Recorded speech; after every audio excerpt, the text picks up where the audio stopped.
So today we're going to be checking out Super Crush by Paris Corner. And this one here is going to be a clone of, well, you guessed it, Instant Crush by Mancera. So you can even tell by the bottles here that another situation where the brand is trying to make it relatively apparent what they're going after here. And also just recently on the channel, I brought to you CEDRAT Essence by the same brand, Paris Corner. Now this is also a Mancera clone, and this one is a clone of their pretty much bestseller, CEDRAT.CA. It's the one that really kind of blew them up and is still continuing to bring in a lot of new Mancera customers.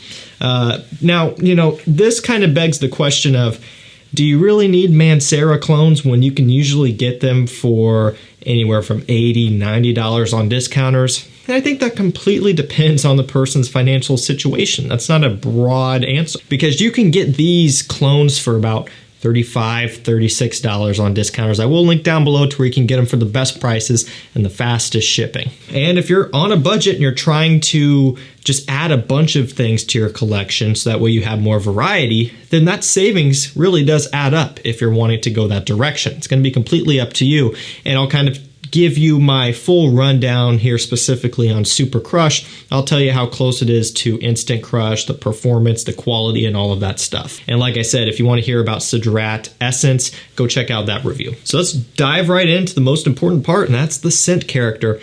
The scent profile. Does it smell like Instant Crush? Absolutely, without a doubt, yes. When I first got this one in, I just gave it a quick spray up in the air. I was balancing a lot of other things that I was busy testing at that time, but I'm like, you know what?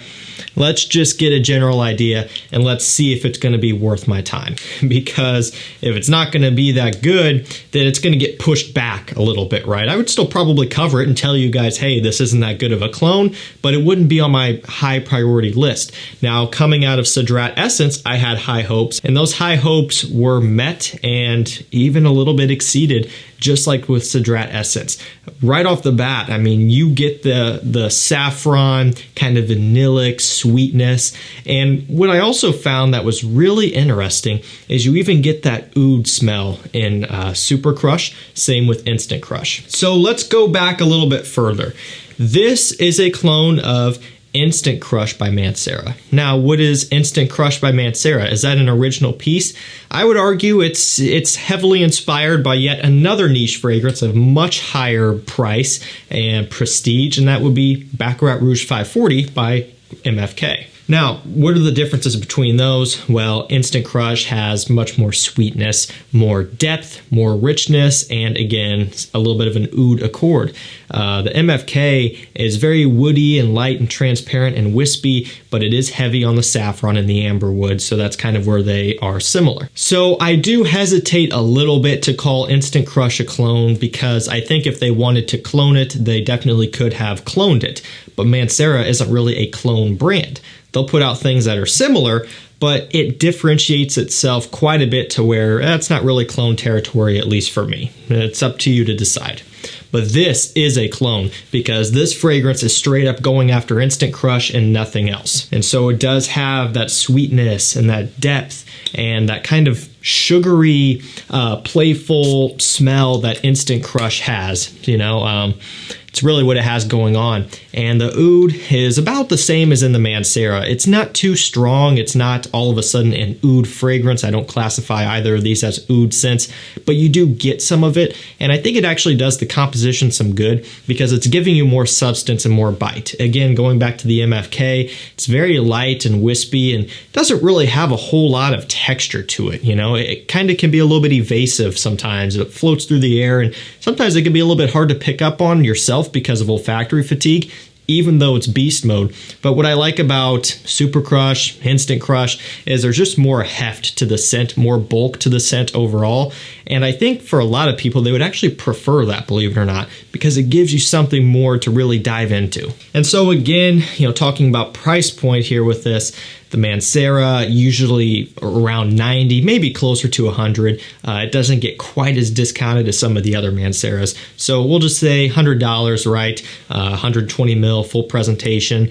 And that's really kind of a designer price niche scent, right? There are designers that actually go for more than that. But this one, $35, $36. And the bottle size on this, I believe, is 100.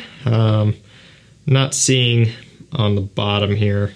Let me grab the box. Oh, so it's actually 75, 2.5 ounce, 75. So you can factor in the price per mil as well. This is still going to be more affordable, but not by a giant margin. It's not like with, Leighton versus Detour Noir by Al Haramain. It's not to that level, but still you're getting some pretty good savings here. Now let's talk about performance. Now this one is an extrait where the Mancera is an EDP, and it doesn't really make a whole lot of difference here performance-wise because the Mancera is a beast mode performer, and actually this is a beast mode performer as well.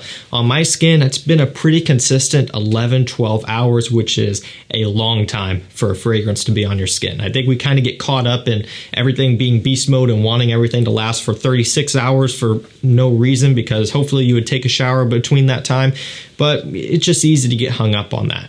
But when you do have a fragrance that consistently lasts for 12 hours, sometimes a bit more, maybe sometimes a bit less, that's pretty good. In fact, that's really good, and that should be more than enough for most of you. And if you work long shifts, 12, 14-hour shifts, you're pretty much going to be set with something like this, and towards the end, it's going to fade off a little bit, but still going to be hanging around. A lot of people who are just going, relatively normal days, sometime in the mid-morning until 5 o'clock or something, this is more than enough scent to get you through that. Projection is also very strong on this one as well. It occupies its space around you, and it also leaves a pretty heavy scent trail, so this isn't going to be going anywhere. Quality on this one is also very impressive. It's one of those situations where it's far superior than a lot of the other cheaper fragrances in this price point. You get into the $30 range and it can kind of become a crapshoot. Some things are going to be synthetically awful, some are going to be decent, some are going to be really good, and this is on the better end of the spectrum there. Is it as high quality and complex as the Mancera? No, not quite, but also I don't really think that if you're a normal everyday collector, I don't really think it's necessarily worth the extra money for you to jump up to the Mancera if you're wanting quality or performance or scent, because this is very close. It's got the quality good enough. It's got great performance. Really, when you want to jump up to the Mancera, it's just going to be a matter of you wanting the name brand, the more prestigious niche brand rather than a clone brand. But if you're just trying to ball on a budget a little bit, and instead of focusing on a bunch of expensive stuff, you're trying to stretch your money a little bit further so you can get more things to have more variety, I don't see any reason why you wouldn't go for this. Another thing that I brought up a little bit when talking about clones is, and this more so usually does apply to the more expensive fragrances, but even if you already have Instant Crush, you could buy this for, again, $36 and just wear this on a more regular basis if you wanted to pinch pennies, because you could buy this a couple times before you buy one bottle of Instant Crush. Now, again, typically, if the niche scent is $300-400, that makes even more sense. The 90 to 100, maybe not as big of a deal, but still a valid point. And it really doesn't take much of this or Instant Crush either. When you apply it, you just really only need a handful of sprays. You don't have to load down on these unless you're going to an event that's going to be super crowded and you really want to make a statement. But I would say for most general wearings, just a handful, less than 5, and you're going to be good. And that's even pushing it for some people. So that's going to do it for me. Super Crush by Paris Corner. CEDRAT Essence really blew me away, and this one has impressed me as well. A couple amazing Mancera clones, and again, I mean, for the price point, if you're placing an order, it might just be worth the throw in, just kind of for the novelty. Be like, wow, this is really close. And then look, now for less than $40, you've got a scent that is half the price of Instant Crush that you can wear more often, or you could even give these away as gifts. That's going to do it for me. I will drop a link down below, and I will also let you know that there is a sale that's going to be going on down below throughout the weekend. So make sure you start jumping on there, look out for my video, and take advantage of those deals. Thank you so much for watching. Stay safe, stay healthy. We'll see you tomorrow with another one. Take care.